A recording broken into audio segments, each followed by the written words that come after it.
Hello everyone, welcome back to the channel guys. मैं योगेश स्वागत करता हूं आप सभी का आपके अपने चैनल जेआरएफ अड्डा पे।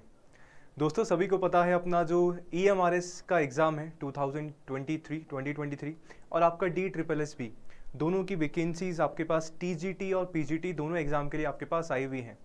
ईएमआरएस एग्ज़ाम की बात करूं, सभी को पता है लास्ट डेट हमारा 18 अगस्त होने वाला है फॉर्म फिलिंग का, जो कि एक्सटेंड हो गया था हमारा। ईएमआरएस में हमारे पास टीजीटी पीजीटी दोनों की वैकेंसीज अपने पास है। बात करें DSSS के एग्ज़ाम के लिए, तो हमारे पास वहाँ पे भी कुछ टीजीटी की पोस्ट और कुछ फ्यू सब्जेक्ट्स में हमारे पास पीजीटी की पोस्ट है। अब ये आता है कि सर हम स्ट्रैटेजी कैसे प्लान करें, दोनों हमारे पास एग्ज़ाम है, उन दोनों को हम साथ में कैसे प्रिपेयर करें, या अगर आप एक पे भी फोकस कर रहे हो तो हमें कुछ समझ आ नहीं रहा how we will prepare for the exam, हमारी स्ट्रैटेजी क्या होने वाली बेसिकली एग्ज़ाम में, तो उसके बारे में थोड़ा सा आज अपन बात करने वाले हैं। कुछ पॉइंट्स हैं जो आपको ध्यान में रखने हैं कि कुछ आपको करने हैं और कुछ पॉइंटर्स कुछ आपको नहीं करने हैं, मतलब डूज एंड डोंट्स, क्या करना चाहिए और क्या नहीं करना चाहिए, वो आज अपन बेसिकली डिस्कस करने वाले हैं। देखो, सबसे पहले अपन है ना डूज पे बात करने वाले हैं कि सर क्या क्या हमें करना चाहिए बेसिकली। अगर मैं बात करूं, सबसे पहले तो आपके पास एक प्रॉपर प्लानिंग होनी चाहिए। सबसे पहले आपको देखना है कि सर हमारा syllabus, that is very important, है ना। मैंने पहले भी वीडियोस बनाए हैं, उसमें मैंने आपको कहा था कि आपको अपने सिलेबस के बारे में अच्छे से जानकारी होनी चाहिए।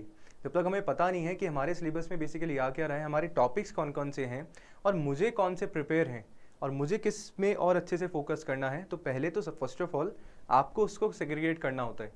देन प्लानिंग अपन ने कर ली, ठीक है। उसके बाद अपने पास आता है mind mapping, that is very important, कि दिमाग में चीज़ों को एक माइंड मैप अपन जैसे कोई अगर सोशल साइंस के बैकग्राउंड से होगा तो उनको पता होगा कि अगर अपने डेट्स वगैरह हमें याद रखनी है तो हमें क्या है ना, माइंड मैपिंग करनी पड़ेगी। माइंड मैपिंग कैसे, कि अगर आपको इंग्लिश की वोकैबलरीज में थोड़ा सा फोकस करना है या आपकी वोकैब को आपको एनहेंस करना है, तो क्या अपन कर सकते हैं, जितने भी मैंने वर्ड आज मेरे पूरे दिन भर में सुनो उसको मैंने जाके मेरे डायरी में या मैंने जो भी नोट्स की कॉपी मैंने मेंटेन कर रखी है उसमें लिख लेना है, और फिर मुझे देखना है और उनको हमारी रियल लाइफ में क्या है ना, मुझे थोड़ा सा यूज़ भी करना है। ऐसा नहीं है मैंने लिख दिया और रख दिया चलो मुझे वो कैब आ जाएगा, नो। तो सेम एज इट इज़ आपको हर एक सब्जेक्ट की माइंड मैपिंग करनी होगी, क्या करना चाहिए क्या नहीं करना चाहिए इसमें बेसिकली। नेक्स्ट अगर अपन मैं बात करूँ कि सर आपको reverse learning, that is very important. Sir what do you mean by reverse learning? याद है जब जैसे सारे के सारे हमारे टीचर्स हैं, हम लोग टीचिंग एग्ज़ाम की ही प्रिपरेशन कर रहे हैं, तो जब क्लासरूम में बच्चों को पढ़ाया जाता है, ठीक है, 40 मिनट्स की एक क्लास है फॉर एग्जांपल, और 30 मिनट्स अपन ने पूरा अच्छे से पढ़ा दिया, लास्ट के 10 मिनट्स क्या कराते हैं, बच्चों को रिकॉल कराते हैं चीज़ें, ठीक है, कि हमने इस पूरे पास जो 30 मिनट्स थे उसमें किया क्या है। तो सेम आपको भी अपनी रिवर्स हैबिट की क्या करनी पड़ेगी, रिवर्स लर्निंग की हैबिट डेवलप करनी पड़ेगी। सीधी सिंपल भाषा में बात करूं तो that is revision, that is very important. Revision भाई आपको करना ही पड़ेगा एनी हाउ, जो भी आपने आज पढ़ा है तो उसको थोड़ा सा रिवाइज कर लो, that would be beneficial for you. Next अगर अपन बात करें टीच योर सेल्फ, हम क्या कर रहे हैं, हम एक शिष्य से शिक्षक बनने तक का सफ़र तय करने जा रहे हैं। ये जो अपनी जर्नी है एक स्टूडेंट से टीचर बनने की है, ऑल्दो बहुत सारे जो हमारे लर्नर्स हैं ऑलरेडी टीचर होंगे मेरी तरह, तो क्या है, उस शिष्य से शिक्षक अपन को बनना है तो हमें थोड़ी सी पढ़ाने की हैबिट डालनी पड़ेगी, खुद को पढ़ाना है, ठीक है, कि आज भाई मैंने ये टॉपिक लिया, अब मुझे ये देखना है कि मैं इस टॉपिक पे, इस पर्टिकुलर टॉपिक पे कितना बोल पा रहा हूँ, कितना समझा पा रहा हूँ। देखो, पढ़ना हमेशा ऐसा चाहिए, मेरा स्टार्टिंग से यही है, मैं भी इस बात का ध्यान रखता हूँ और मैं सभी से एक बात शेयर करना चाहूँगा कि पढ़ो ऐसा कि आप सामने वाले को पढ़ा सको। और टीचर अपन बनने वाले हैं तो हमें ये बात ध्यान में रखनी है कि हम उस चीज़ को, पर्टिकुलर जो टॉपिक है उसको पढ़ाएं कैसे, सामने वाला कैसे समझ पाएगा, दैट इज़ वेरी इंपॉर्टेंट। तो करना क्या है आपको, what you have to do, teach your yourself ना, हैबिट डेवलप कर लेनी है। साथ में active learning, that is very important, don't be a passive learner, be a active learner. कोई भी एक टॉपिक है आपको नहीं आ रहा है तो अपन को क्या कर लेना है ना, हिंदी में बोलते हैं उसकी बाल की खाल निकाल लेनी है। कैसे सर, कि भाई ये क्यों हुआ, कब हुआ। डीप नॉलेज अगर आपके पास है आपके सब्जेक्ट पे, टीचर बनने वाले हो, टीचर बनने वाले हैं सब, मैं बात करूं तो आपके पास अपने सब्जेक्ट की क्या होनी चाहिए सर, डीप नॉलेज होनी चाहिए। अगर आपके पास अपने सब्जेक्ट की डीप नॉलेज नहीं है तो फिर आप सामने वाले को क्या ही बता पाओगे, दैट इज़ वेरी इंपॉर्टेंट। तो जो भी आप पढ़ रहे हो ठीक है, उसको अच्छे से पढ़ना है, अपने कंसेप्ट को बिल्डअप करते हुए चलना है, सो दैट आगे आपको भी प्रॉब्लम ना है, ना आप जिसको पढ़ाने वाले हैं उनको प्रॉब्लम फेस करना पड़े। ठीक है, तो ये छोटी सी 4-5 चीज़ें थी जो हमें ध्यान रखनी है, करना चाहिए।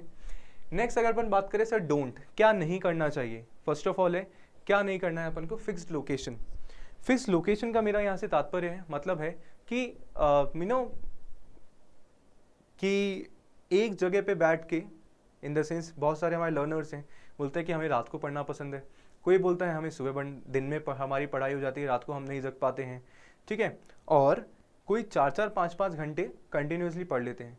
तो एक साइंटिफिकली प्रूवन है ऑलरेडी कि आप 52 मिनट से ज़्यादा कंसिस्टेंट होकर एक जगह नहीं पढ़ पाते हो। एक एवरेज बोला गया है, एक एवरेज बोला गया है कि 52 मिनट्स कि इससे ज़्यादा आप कंसिस्टेंट कंटिन्यू नहीं पढ़ पाते हो। तो एक आपको क्या लेना है, गैप दे दे के चीज़ों को करना है कि 2 आवर्स या 1.5 आवर मैंने ये कर लिया फिर ये कर लिया, एक साथ 5-6 घंटे हिम्मत है तो बैठ जाइए, बहुत ही अच्छी बात है। बट मैं मेरे ऊपर रख के देखो सारी चीज़ें बता रहा हूँ कि मैं कैसे प्रिपरेशन कर रहा हूँ सारी चीज़ों की। एक टाइम गैप ले लेके अगर आप अपन पढ़ेंगे तो that would be definitely beneficial for you, ये मेरा पर्सनल एक्सपीरियंस है। नेक्स्ट हमारा क्या आता है, लीनियर नोट मेकिंग। अपन लोग क्या करते हैं ना, लीनियर लाइन से नोट बनाते हैं, जो भी हमारा पैराग्राफ बड़े बड़े लिख देते हैं। Avoid this. क्यों? बचपन में देखा होगा जब छोटे बच्चे होते हैं ना, तो क्या होता है ना, आप लोगों ने देखा होगा जितने छोटे बच्चे होंगे उनकी बहुत कलरफुल बुक्स आती हैं, है ना, किसी भी चीज़ को उसके पिक्चर साथ में दे दी जाती है। हमारा क्या होता है ना, हमारी जो साइकोलॉजी होती है, हमें चीज़ अच्छी दिखती है, मूवी की स्टोरी कैसे याद होती है भाई, क्योंकि हम पूरा हमारा कंसंट्रेशन लगाते हैं, बढ़िया बढ़िया गाने होते हैं, एवरीथिंग इज देयर। ठीक है, तो और बुक्स वाला क्या याद नहीं होता है, क्योंकि क्या होता है जब भी आप नोट्स मेकिंग कर रहे हैं, नोट्स आप बना रहे हैं, तो थोड़ा सा उसको इंटरेस्टिंग वे में बनाएं, है ना। डोंट बी अ लाइन वाला जो नोट्स बना दिया। ऑल्दो सबका अपना अपना तरीका होता है करने का। डेफिनेटली अगर आप बना रहे हो और आपको समझ में आ रहा है तो वेल एंड गुड, है ना, बहुत स्वागत है उन सभी चीज़ों का। बट अगर मेरा ये पर्सनल मानना है कि थोड़ा सा अगर अपन इंटरेस्टिंग माइंड मैपिंग के थ्रू हम बना लेंगे चीज़ों को, थोड़ा फ्लो चार्ट से हम लोग बनाएंगे, तो ये अपने लिए अच्छा होगा। अब इससे फ़ायदे हैं, नुकसान तो मेरे अकॉर्डिंग तो कुछ है नहीं।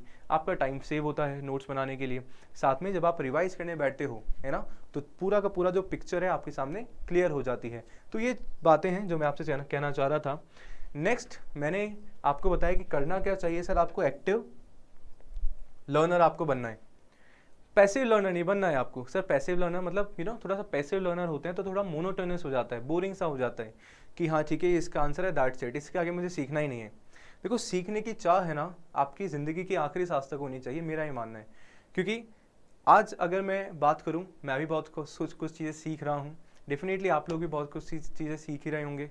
अगर आप आज अपन 40-50 साल के आदमी से बात करें तो डेफिनेटली कुछ ना कुछ वो सीख ही रहा होगा। तो learning is a continuous process. हमें कभी नहीं सोचना है कि इसका इतना किया, that's it, that would be sufficient for us, never. ठीक है, तो हमें पैसिव लर्नर नहीं बनना है, हमें बनना है एक्टिव लर्नर। नेक्स्ट बात करें सर, रिजेक्ट परफेक्शनिज्म। सर इसका क्या मतलब है, कौन सा भारी भरकम वर्ड आ गया।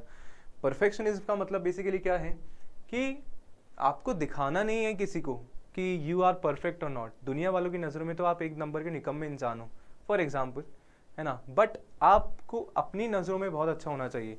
तो रिजेक्शनिज्म जो है, कहीं से आपको परफेक्शनिज्म अगर अपन बात करें, ठीक है, तो उस पर फोकस नहीं करना है, कंसेप्ट क्लैरिटी और आपकी नॉलेज पे आपको वर्क करना है।